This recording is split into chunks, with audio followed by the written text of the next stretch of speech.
जालिम की सरकार परमानेंट नहीं होती। बुलडोजरों के जरिए बनाई गई सरकार चलाई नहीं जा सकती, वो सरकार का गिरना तय है। कहने से कितने लोगों पे लग गया है? हम 20 करोड़ लोग हैं। अगर किसी अमित शाह में दम है तो 20 करोड़ लोगों पे आने से लगा दें। जब वीएचपी की निकलेगी, जब बजरंग दल की निकलेगी, तो वो धार्मिक शोभा यात्रा नहीं होती, वो राजनीतिक उन्माद होता है, वो सियासी फिसाद होता है, शोभा यात्रा नहीं होती। फिसाद हो रहा है टेलीविजन के चैनल्स के अंदर, उनके स्टूडियोज में, और फिसाद हो रहा है भारतीय जनता पार्टी के दफ्तर के अंदर। हिंदुओं को समझनी चाहिए कि उनके मजहब, उनके मजहबी त्योहारों की बेहुरमती, बेइज्जती करने का काम ये भाजपा और संघ के दलाल कर रहे हैं।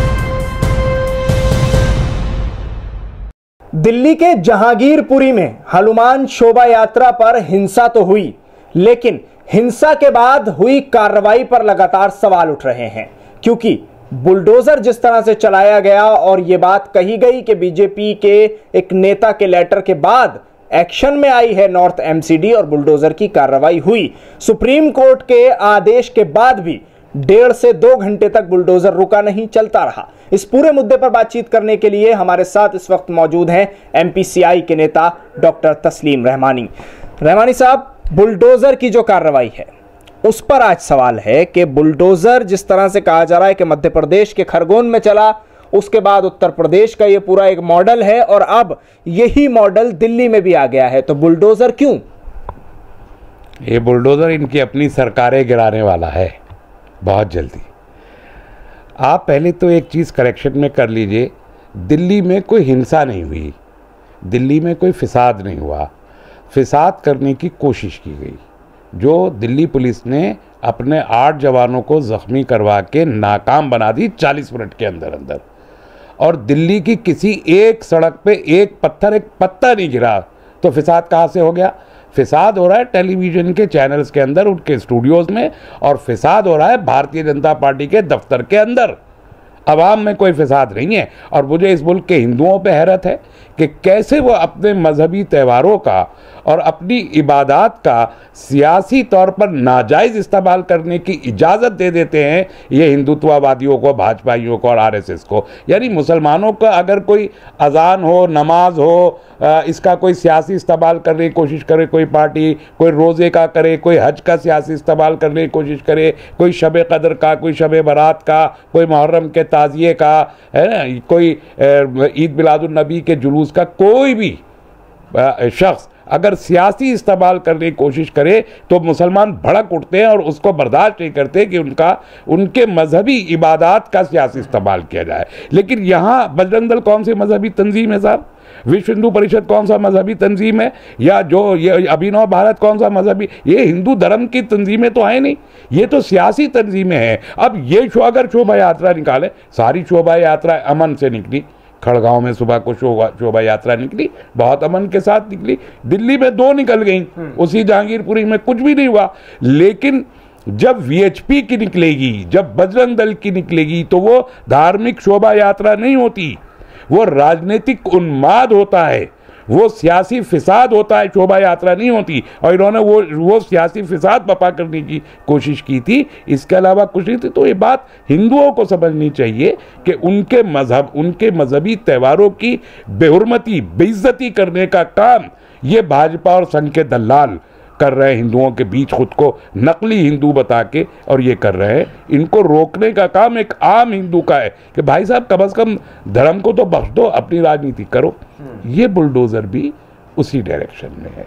अच्छा रहमानी साहब, आप जो अभी ये बात बता रहे हैं, हम जब ग्राउंड पर गए तो हमने वहाँ के हिंदुओं से जो बात की, तो ऑफ कैमरा बातचीत उनसे हुई, तो उनका यही कहना था कि हम आज भी रह रहे हैं, कल भी प्यार मोहब्बत से रहते थे और आगे भी रहते रहेंगे, लेकिन ये जो एक चीज़ पैदा कर दी गई है, ये हम में से थे ही नहीं ये लोग।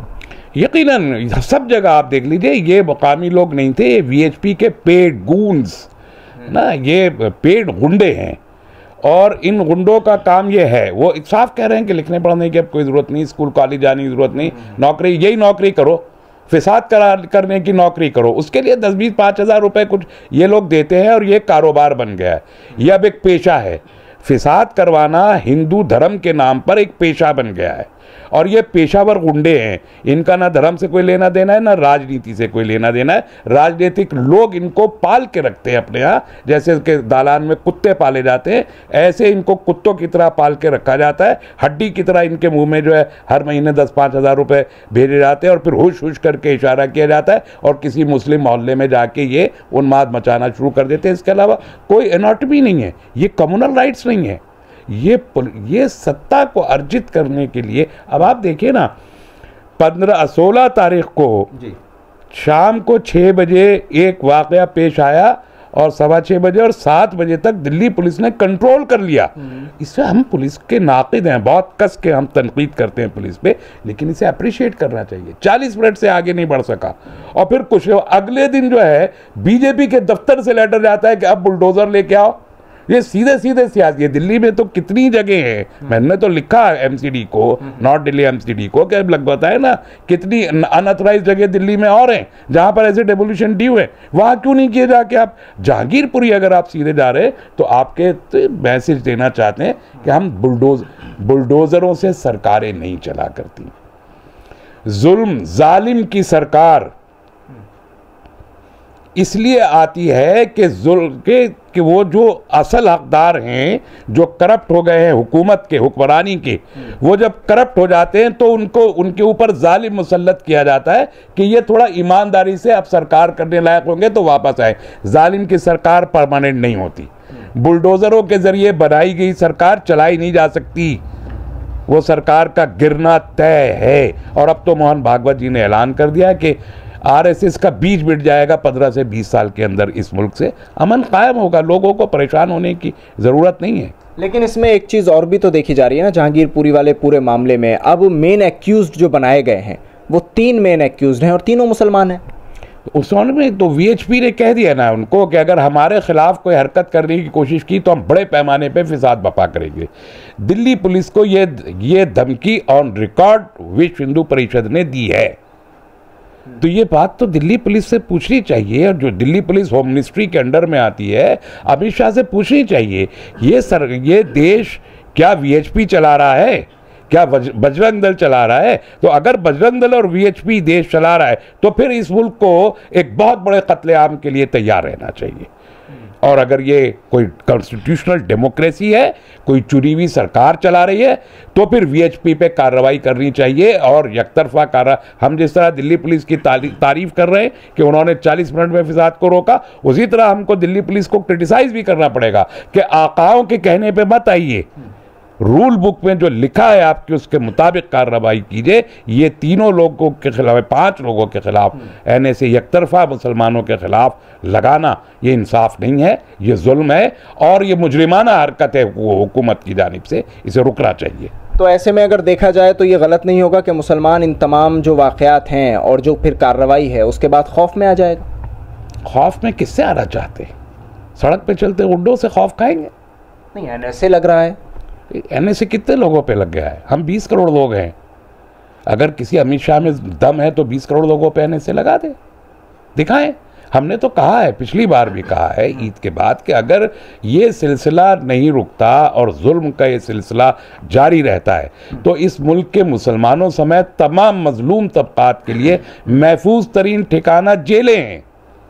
चलिए फिर जेल चलते हैं सबके सब, देखें कितना दम है हुकूमत के अंदर कि हमको जेल में कितनी देर रोक सकती है। तो या तो इंसाफ कायम करें हुकूमतें और यकतरफा कार्रवाइयाँ बंद करें, वरना वो दिन दूर नहीं है कि इस मुल्क के करोड़ लोग जेलों की तरफ कूच करेंगे और फिर हुकूमत को छुपाए से कहीं जगह, जो सर छुपाने की जगह नहीं मिलने की। तो ये कदम उठाया जाएगा अगर ये हालात नहीं रुके और हालात ने मजबूर किया तो ये कदम उठाने पे भी मजबूर होना पड़ेगा। ठीक है रहमानी साहब, शुक्रिया बात करने के लिए न्यूज़ मैक्स से पूरे मुद्दे पर। तो इस वक्त डॉक्टर तस्लीम रहमानी हमारे साथ मौजूद थे। इस वक्त बहुत बड़ी बात डॉक्टर तस्लीम रहमानी ने कही है कि जेल भरो आंदोलन की अब ज़रूरत पड़ गई है और अगर ये हालात नहीं ठीक हुए तो जेल भरो आंदोलन होगा। और उसी के साथ डॉक्टर रहमानी ने बड़ा बयान दिया है, कहा है कि अमित शाह अगर चाहते हैं तो 20 करोड़ पर लगाएं एनएसए, 4, 5, 10, 15, 100 पर लगाने से कुछ नहीं होगा। मुसलमान डरने वाला नहीं है। और लगातार आपको बता दूं कि जितने बयान अब मुस्लिम लीडरशिप की तरफ से आ रहे हैं वो यही है कि मुसलमानों को खौफजदा करने की कोशिश ना की जाए, क्योंकि मुसलमान डरेगा नहीं, ना NSA से ना UAPA से। मुसलमान अपने अधिकार की लड़ाई लड़ता रहेगा। दिल्ली से न्यूज़ मैक्स के लिए साहिल नकवी।